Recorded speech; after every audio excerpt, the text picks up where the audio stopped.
गोगा मेढ़े की हत्या करने वाले दोनों शूटर गिरफ्तार। चंडीगढ़ सेक्टर 22 में परिचित के यहाँ छुपे थे, हथियार भी मिले, नेपाल भागने वाले थे। श्री राष्ट्रीय राजपूत करनी सेना के अध्यक्ष सुखदेव सिंह गोगा मेढ़े की हत्या करने वाले दोनों शूटर्स को पुलिस ने शनिवार देर रात चंडीगढ़ से पकड़ लिया है। दिल्ली पुलिस की क्राइम ब्रांच को राजस्थान पुलिस के साथ जॉइंट ऑपरेशन में ये कामयाबी मिली। दोनों शूटर्स रोहित राठौड़ और नितिन फौजी को पुलिस जयपुर लेकर आएगी। शूटर्स के पास हथियार भी मिले हैं। दोनों नेपाल भागने की फिराक में थे। एडीजी क्राइम दिनेश एमएन ने बताया कि गोगा मेढ़े की हत्या करने के बाद दोनों बदमाश रामवीर के साथ बगरू टोल तक पहुंचे थे, जहां से नितिन फौजी और रोहित राठौड़ बस से डीडवाना पहुंचे।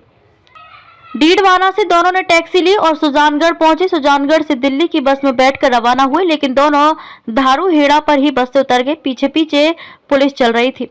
पुलिस ने जब बस ड्राइवर को इन दोनों के बारे में पूछा तो बताया कि दोनों धारू हेड़ा उतरे हैं, जिसके बाद पुलिस ने हरियाणा जाने वाली बस और ट्रेनों को सर्च किया। पुलिस को दोनों बदमाश की लोकेशन हिसार रेलवे स्टेशन पर मिली। वहां की सीसीटीवी फुटेज आने पर दोनों की तलाश में टीमें हिसार भेजी गई, लेकिन ये बदमाश वहां से भी हिमाचल प्रदेश के मंडी के लिए निकल गए। मंडी में इनकी लोकेशन मिलने पर टीमें रवाना हुई तो ये वहां से नितिन फौजी के गांव के रहने वाले एक व्यक्ति के घर चंडीगढ़ पहुंच गए। दिल्ली पुलिस को शनिवार दोपहर 2 बजे इनके चंडीगढ़ में होने की पुख्ता जानकारी मिली। दिल्ली पुलिस के एडीजी क्राइम रविंद्र सिंह ने राजस्थान पुलिस से संपर्क किया। Jaipur police commissioner Biju George Joseph और एडीजी क्राइम ने अपनी टीम के 7 अफसरों और पुलिसकर्मियों को इस ऑपरेशन में भेजा। पुलिस को डर था कि दोनों बदमाशों के पास हथियार हो सकते हैं। अगर पुलिस ने दोपहर या शाम को रेड किया और दोनों बदमाशों ने फायरिंग शुरू की तो कई लोगों की जान भी जा सकती है। इसलिए पुलिस ने आधी रात का इंतजार किया, जिससे किसी को नुकसान न हो और शूटर जब तक कुछ करने का प्लान बनाए उससे पहले पुलिस उन्हें पकड़ ले। पुलिस ने देर रात दबिश देकर दोनों शूटर्स को अरेस्ट किया। नितिन फौजी और रोहित राठौड़ के पास से पुलिस को कुछ हथियार भी मिले। दिल्ली पुलिस दोनों से रोहित गोदारा लॉरेंस से संबंधित सवाल पूछ रही है। दिल्ली पुलिस पूछताछ के बाद दोनों को राजस्थान पुलिस को सौंपेगी। संभावना है कि दोपहर तक दोनों आरोपी जयपुर पहुंच जाएंगे। हत्यारों की गिरफ्तारी पर 5-5 लाख रुपए का इनाम घोषित किया गया था। परिचित को बोला था कुछ दिन बाद निकल जाएंगे। चंडीगढ़ पहुंचने के बाद आरोपियों ने परिचित को घटना की जानकारी दी थी। उसे आश्वासन दिया था कि जैसे ही पुलिस का पहरा कम होगा वे यहां से निकल जाएंगे। दोनों शूटरों का देश छोड़कर नेपाल भागने का प्लान था, लेकिन उससे पहले ही वे धरे गए।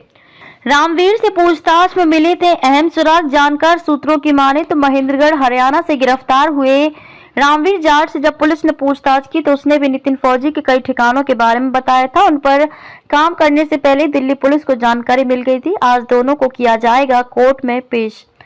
दोनों बदमाशों को आज जयपुर पुलिस कोर्ट में पेश कर रिमांड पर लेगी। दोनों बदमाशों से पुलिस के कुछ सवाल हैं जो अब जयपुर कमिश्नरेट और एसआईटी की टीम उनसे पूछताछ करेगी। सवाल नंबर 1, दोनों बदमाशों ने किसके कहने पर सुखदेव सिंह गोगा मेढ़े की हत्या की?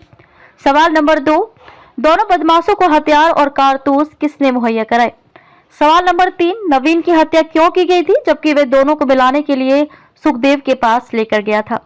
सवाल नंबर 4, रोहित गोदारा लॉरेंस किसने हत्या करने के लिए कहा था? सवाल नंबर 5, कितने दिनों से जयपुर में रहकर रैकी और फायरिंग की प्लानिंग कर रहे थे? सवाल नंबर 6, और कितने लोग हैं जिनकी हत्या की प्लानिंग चल रही है? सवाल नंबर 7, दोनों के पास नौकरी एजुकेशन होने के बाद हत्याकांड को अंजाम क्यों दिया? सवाल नंबर 8, दोनों रोहित और लॉरेंस गैंग से कब और किसके माध्यम से जुड़े? सवाल नंबर 9, राजस्थान में दोनों की सबसे अधिक मदद किसने की? सवाल नंबर 10, हत्याकांड के बाद दोनों कहां पर भागे, कितना पैसा मिला? करनी सेना के अध्यक्ष को घर में घुसकर गोलियां मारी थी। 5 दिसंबर को दोपहर करीब 1:03 पर 2 बदमाशों ने गोगा मेढ़े पर गोलियां चलाई और फिर भाग निकले थे। गोगा मेढ़े को मेट्रो मास हॉस्पिटल ले जाया गया था, जहां डॉक्टरों ने उन्हें मृत घोषित कर दिया। गोगा मेढ़े के साथ घटना के दौरान मौजूद गार्ड अजीत सिंह की गोली लगने से गंभीर रूप से घायल हो गए थे। बदमाशों की फायरिंग में नवीन शेखावत की भी मौत हो गई थी। नवीन ही बदमाशों को गोगा मेढ़े के पास ले गया था। हत्या से पहले पी शराब बदमाश स्कॉर्पियो RJ 14TE7037 से पहुंचे थे। गोगा मेढ़े के घर के बाहर खड़ी बदमाशों की स्कॉर्पियो में पुलिस को एक बैग, शराब की बोतल और खाली गिलास मिले थे। नवीन ने 30 नवंबर को मालवीय नगर में रेंट पर गाड़ी देने वाले इमरान से 5000 रुपए किराए पर स्कॉर्पियो ली थी। 5 दिसंबर दोपहर 12:30 बजे तक नवीन ये स्कॉर्पियो लेकर अकेला घूमता नजर आया था। वैशाली नगर स्थित नर्सरी सर्किल के पास महज 2 मिनट के लिए स्कॉर्पियो बंद हुई थी। इसके बाद दोबारा वहां से रवाना होकर सुखदेव सिंह गोगामेड़ी के घर के बाहर रुकी थी।